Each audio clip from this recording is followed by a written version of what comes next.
ಧರ್ಮಸ್ಥಳ ಪರವಾಗಿ ನಾವಿದ್ದೇವೆ, ಧರ್ಮಸ್ಥಳನ ಉಳಿಸಿ ಅಂತ ಹೇಳ್ಬಿಟ್ಟು ದೊಡ್ಡ ಮಟ್ಟದಲ್ಲಿ ಬಿಜೆಪಿ ಅಭಿಯಾನ ಕೂಡ ಶುರು ಮಾಡಿದ್ದಾರೆ. ಅದ್ರ ಬಗ್ಗೆ ನಮ್ಮ ಜೊತೆ ಮಾತಾಡೋದಕ್ಕೆ ಬಿಜೆಪಿ ಶಾಸಕರಂತ ಯಶ್ಪಾಲ್ ಸುವರ್ಣ ಅವರು ನಮ್ಮ ಜೊತೆ ಇದ್ದಾರೆ. ಸರ್, ಇವತ್ತು ದೊಡ್ಡ ಮಟ್ಟದಲ್ಲಿ ಅಭಿಯಾನ ಶುರು ಮಾಡಿದ್ರೆ ತಾವು ಏನ್ ಹೇಳಕ್ಕೆ ಇಷ್ಟಪಡ್ತೀವಿ?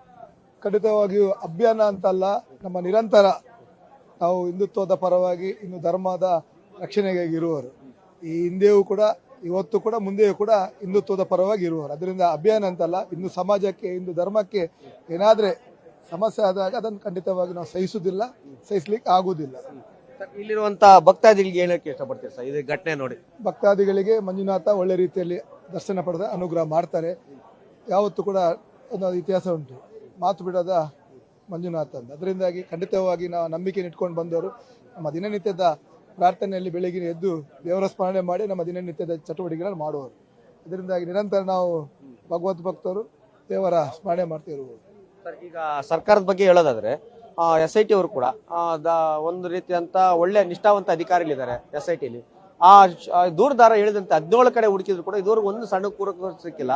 ಹೀಗಾಗಿ ತನಿಖೆ ಮಾಡುವಂತ ಅಗತ್ಯತೆ ಇದೆಯಾ ಅಂತ ಸರ್ಕಾರ ತನ್ನ ನಿಲುವನ್ನು ಸ್ಪಷ್ಟಪಡಿಸಬೇಕು.